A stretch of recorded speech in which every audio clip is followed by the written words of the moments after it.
परंतु अगर वही खाना बनाने के लिए आपसे कह दिया जाए तो हो जाएंगे, हो जाएंगे ना? क्यों हो जाएंगे? मुझे खाना बनाने की अभ्यस्त नहीं है, हमें पता ही नहीं सिर्फ कितनी दाल में कितना पानी डालना है, किस अनुपात में नमक डालना है, छौंक उसका कब लगना है, क्या कौन सा काम किस प्रकार से कब करना है, ये जो अभ्यस्त गृहिणी है वही जानती है। और वही हर घर के व्यक्ति का स्वाद भी अलग होता है। कोई जिसको नमक तेज पसंद है गृहिणी को पता है मुझे नमक इसमें तेज डालना है, किसी को नमक कम पसंद है, मिर्च कम। माने जो अभ्यस्त है वो खाना बनाना बढ़िया तरीके से जानता है और उसको चिंता भी नहीं होगी। अगर आप कहो भी खाना बनाओ, फटाफट बनाने आ रहे हैं, वो फटाफट खाना बना देंगे, उनको कोई टेंशन नहीं होने वाली, क्योंकि उनको भोजन की अभ्यस्त है, भोजन की गहराई का पता है कि किसके सामने कौन सा भोजन कैसे उनको प्रस्तुत करना है। जैसे मुझको क्रिकेट देखने का शौक है, मैं क्रिकेट देखता हूँ, जब भी कभी क्रिकेट का कोई इंडिया का मैच होता है मैं छोड़ता नहीं। मेरी माता जी को क्रिकेट में बिल्कुल भी इंटरेस्ट नहीं था, पुरानी बात बता रहा हूँ मैं आपको, जब गावस्कर और कपिल देव वगैरह खेला।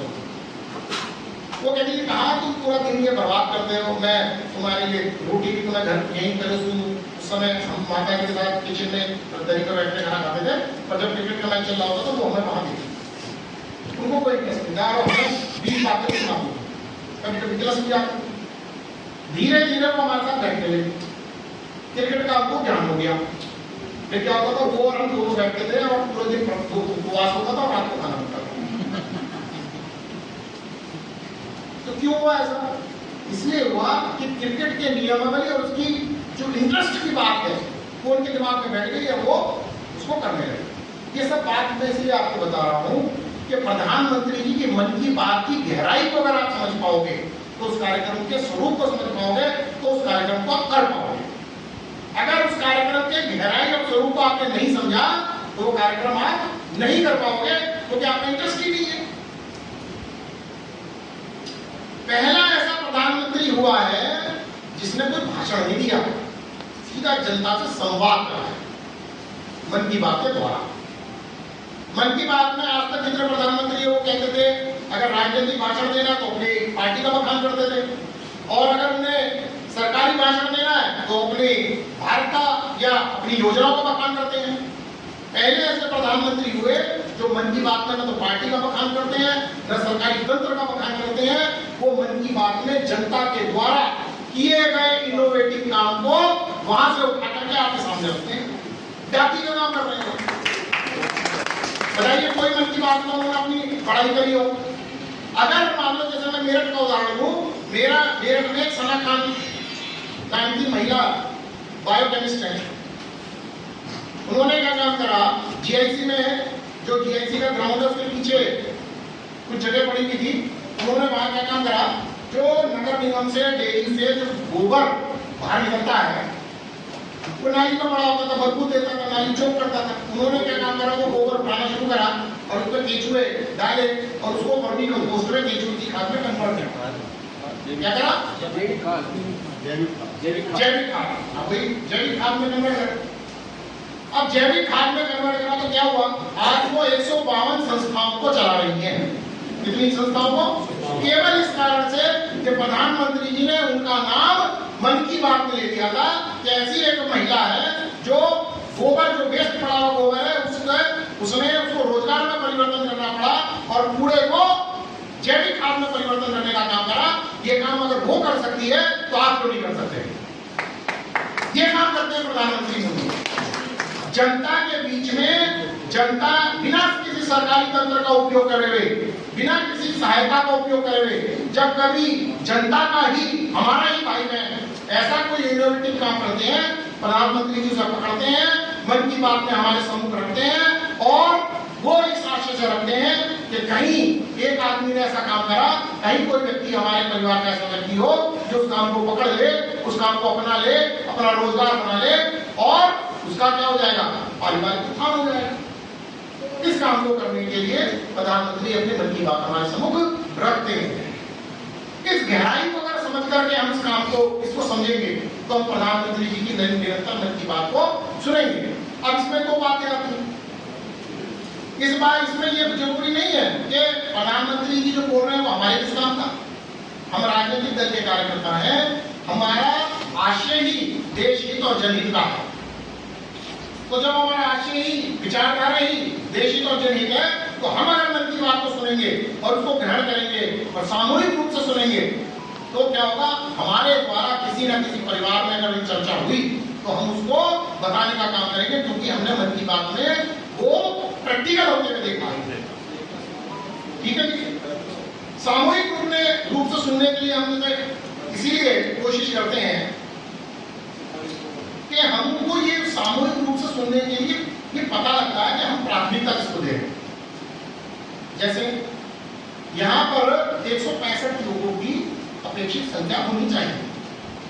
ठीक, यहाँ उपस्थिति बहुत अच्छी है, पहले तो आपको ये बधाई। बीच में मैं भूल गया, 16 मंडलों के वर्ग हुए हैं मेरठ में। कितने मंडलों के? 16। आपको मैं साधुवाद मंडल अध्यक्ष को, वर्ग प्रमुखों को, सभी कार्यकर्ताओं को बधाई देता हूँ कि सबसे ऊपर, और मुझको लगता है कहीं ऐसा ना हो तो उत्तर प्रदेश में अव्वल मंडल सरल ऐप पर रजिस्ट्रेशन करने वाला अभी तक पूरे 16 मंडलों में 3 मंडल ऐसे हैं जिन्होंने 100 का आंकड़ा पार करा। 104 रजिस्ट्रेशन हुए सरल ऐप पे पल्लवपुर मंडल में, 111 रजिस्ट्रेशन हुए कहाँ, पटेल नगर मंडल में, और 157 जिसमें मुझको लगता है कि सरल कल की डेट में दिक्कत और हुई है, क्योंकि ज्यादातर समापन मंडलों के कल थे, तो कल सरल हैंग हो रहा था, स्लो बहुत चल रहा था, क्योंकि पूरे देश में अंतिम तारीख जो है 13 तारीख थी। जहां भी कई मंडल अगर संपन्न नहीं हुए तो वो संपन्न 13 तारीख तक होने, यानी कि अगर आज कोई शुरू हुआ है तो कल का संपन्न होंगे। तो ये 3 दिन में पूरे देश में, प्रदेश में नहीं, पूरे देश में सरल ऐप पर वर्कलोड बढ़ गया। उसके बावजूद आपके 157, तो मैं अचंभित हूँ। तो हो सकता है कि ये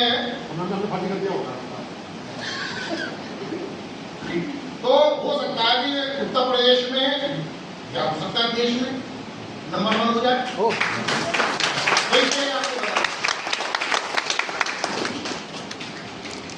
तो मन की बात का सामूहिक दृष्टि से सुनने का, तो मैं जो बोल रहा था वो बहुत छोटी सी बात बोल रहा हूँ। देखो सामूहिक रूप से सुनने का मतलब ये होगा कि हमको एक प्राथमिकता, यहाँ पर मेरे पे भी काम बहुत है, अध्यक्ष जी पे भी काम बहुत है, काम आप पे भी बहुत है, पर काम सब पे 2-3 दिन एक टाइम होते हैं। ये हम पर निर्भर करता है कि हम प्राथमिकता किसको दे रहे हैं। आपने प्राथमिकता भारतीय जनता पार्टी को दी तो आप यहाँ उपस्थित हो। जिस व्यक्ति ने प्राथमिकता अपने काम को दी वो अपने घर में है, उसके लिए सेकेंडरी भाषा हो गई। तो सामूहिक रूप से सुनने से हमको कार्यकर्ता का ये पहचान लगता है बूथ पर कि कौन सा कार्यकर्ता भारतीय जनता पार्टी को प्राथमिकता देता है। पहली बात। दूसरी बात ये होती है कि मान लो अभी आपके पास फोन आ गया, मैं इतनी देर से बोल रहा हूँ, या मन में कोई भाव आ गया, उतनी देर में आप डिस्ट्रैक्ट हो गए, मैंने जो कहा वो आपने सुना ही नहीं, उसको ग्रहण नहीं करा, छूट गया आपसे वो विषय। तो जब हम सामूहिक रूप से बात करते हैं तो सामूहिक रूप से क्या होता है, जो विषय हमारा छूट गया, जब हम मन की बात के बाद चर्चा करेंगे तो वो जो छूट गई बात वो हमको प्राप्त हो जाती है। दूसरी बात, कई बार क्या होता है कि माननीय प्रधानमंत्री जी ने बात तो कही किसी और आशय में, पकड़ लिया हमने किसी और आशय में, तो जो हमने पकड़ लिया हमको उसी को मान लिया।